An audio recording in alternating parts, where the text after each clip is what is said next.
Hey, welcome back to Brushstrokes and Beauty. In each episode, we look at just one painting, exploring the technique, enjoying the beauty, appreciating the art. My name is Sean.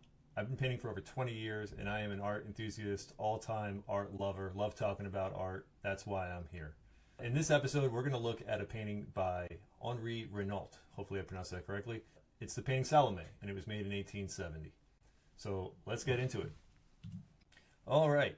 Well, in this painting, I'm going to be talking about a few things like center of interest, spotting games, color harmony, paint handling.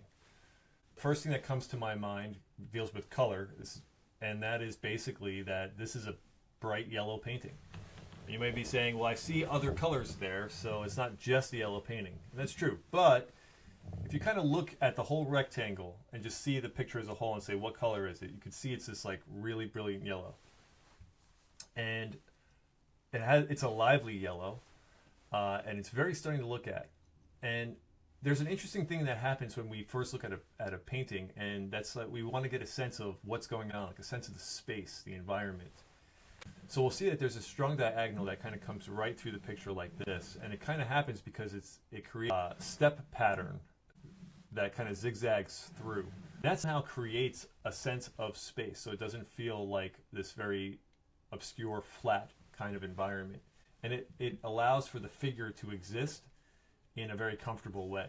So let's talk about center of interest. Every good painting has a strong center of interest. And her face is the center of interest. We love looking at faces, so we're naturally going to gravitate towards that. But what I notice about her face in this picture that Regnault does is he surrounds the face with this dark black, massive black hair that's very flat. And you'll notice around that, it's all the bright color with the background. And this yellow and black combination has this really striking quality to it. But then out of the black, the massive, like flat, dark, mysterious black hair emerges the features of her face. And there's this like level of mystery because her eyes are kind of somewhat in that veil of darkness. But then the form of her lower face all come into full view, and it's really delightfully painted.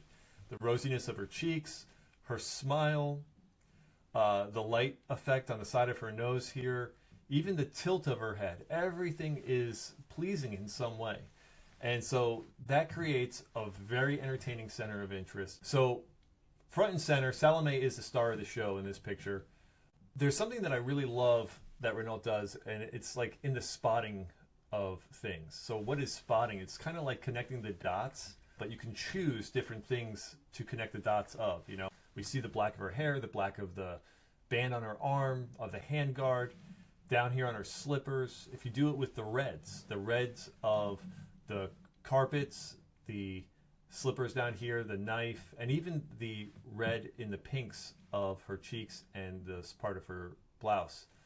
You might be saying, well, that's pink, it's not red, or is that a red? Or if you're ever wondering what group of color unifies with, just break it down to red, yellow, and blue and ask yourself, is that area going to be with the yellows, the blues, or the red? So there's also the spotting of interesting shapes. We see that we have all of the intricacy in her face.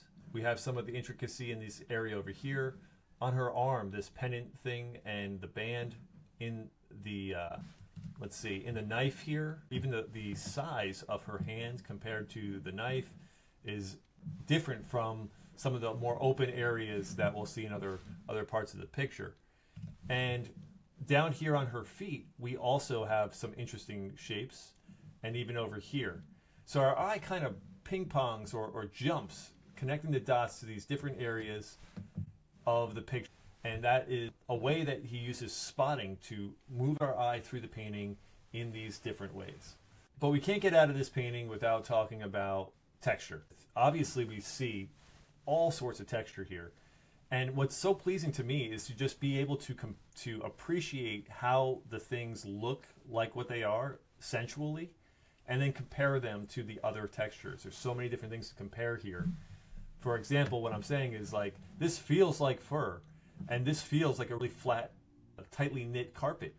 And next to each other, those textures feel unique.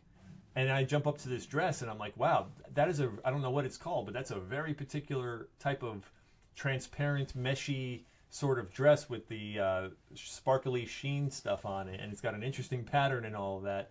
And, you know, it's really delightful to look at, even in contrast with this structure and the hardness of this crate.